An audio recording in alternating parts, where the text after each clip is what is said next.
राजस्थान सरकार के शांति एवं अहिंसा विभाग के द्वारा आयोजित पूज्य महात्मा गांधी जी की जयंती के अवसर पर इस कार्यक्रम में पधारे हुए नगर पालिका सपोर्टरा की चेयरमैन महोदया, यहाँ के सीईओ साहब,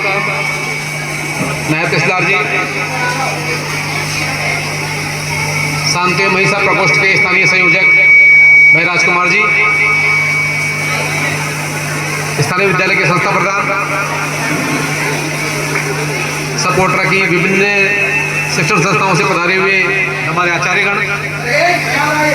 मंच पर विराजमान नगर पालिका सपोर्टरा के जनप्रतिनिधिगण, पंचायत समिति के प्रतिनिधिगण और अन्य विभागों से पधारे हुए अधिकारीगण, गणमान्य नागरिक, मीडिया के फ्रेंड्स और प्यारे बच्चों, आज का दिन बहुत हर्ष का विषय है कि भारत की माटी में एक ऐसा लाल जन्मा जिसे केवल गुजरात नहीं, जिसे केवल भारत में नहीं बल्कि पूरे विश्व में आज मान्यता प्राप्त हुई है। एक छोटी सी कदकाठी का व्यक्ति जिसका बदन छरेरा, बदन में कोई ताकत नहीं और ये कोई सोच नहीं सकता कि एक ऐसा व्यक्ति ऐसे साम्राज्य से, जिनके साम्राज्य में कभी सूरज नहीं छिपता था, अर्थात पूरी दुनिया में जिनका राज था, जिन्हें हम मोटे तौर पर अंग्रेज कहते हैं और जिन्होंने 200 साल तक हिंदुस्तान पर राज किया, ऐसे साम्राज्यवादी अंग्रेजों से भारत को बिना किसी युद्ध के आजाद करवा दिया। ये उस बापू की करामात ही थी। यद्यपि इस मौके पर आज़ादी के आंदोलन में हजारों लाखों लोग शहीद हुए, हम उनके बलिदान को नकार नहीं सकते, किंतु ये गांधी जी के कर्तृत्व का प्रभाव ही था कि पूरा देश उनकी आवाज पर आज़ादी के आंदोलन में भाग लेने के लिए आ खड़ा हुआ और सभी ने अपने अपने तरीके से देश को कैसे आज़ाद कराया जाए, कैसे अंग्रेजों को यहाँ से बाहर निकाल भगाया जाए, उस पर अपना अपना योगदान दिया और अंततः 15 अगस्त 1947 को हमारे देश को आज़ादी मिली और आज हम जिस संविधान के प्रदत्त अधिकारों के तहत खुली हवा में सांस लेने को स्वतंत्र हैं, आज़ाद हैं, ये आज़ादी हमें गांधी जी के नेतृत्व में प्राप्त हुई। हम अगर इसको मोटे रूप में देखें तो गांधी जी आज हमारे बीच में नहीं है, लेकिन गांधी जी का दिया हुआ विचार आज न केवल भारत में बल्कि पूरे विश्व में एक अमिट छाप छोड़ता है। विश्व की सभी समस्याओं का समाधान गांधी जी के विचार में है। यद्यपि गांधी जी शरीर के रूप में हमसे बिछड़ गए, लेकिन विचार उनका आज भी जिंदा है और मैं समझता हूँ जब तक ये पृथ्वी रहेगी, ये सूरज और चांद रहेंगे, तब तक गांधी जी का विचार पूरी धरा पर अमर रहेगा। और हम सबको गांधी जी के इस विचार को ही आत्मसात करना है। सत्य और अहिंसा का विचार,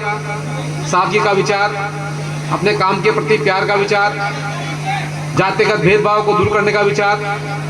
महिला पुरुषों में समानता का विचार, ये सब ऐसी अवधारणाएं हैं जो हमारे आज भी उतनी ही प्रासंगिक हैं जितनी गांधी जी के समय थी और आगे भी रहेंगी। तो इस मौके पर हम सबको यही प्रेरणा लेने का आज दिन है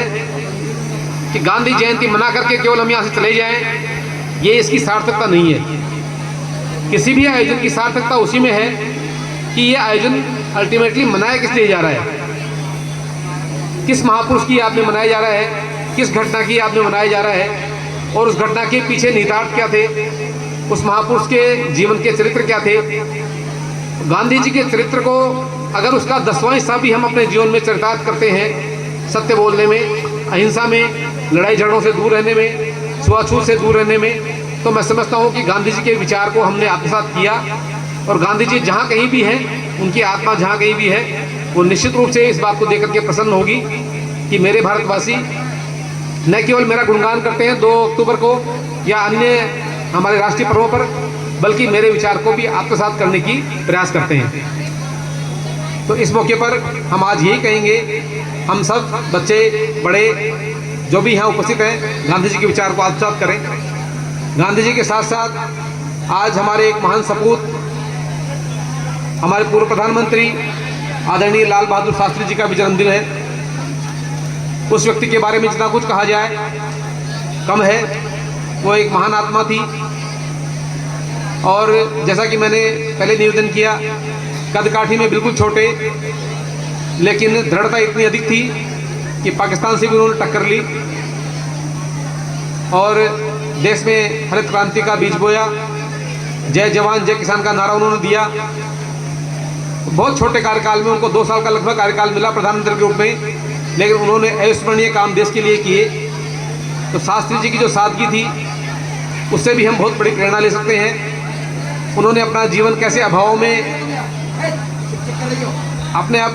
कैसे उन्होंने अपना जीवन व्यतीत किया।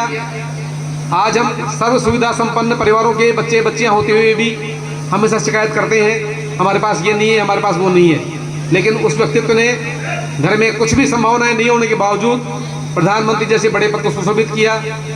और विश्व के पटल पर अपनी एक छाप छोड़ी। हम इस मौके पर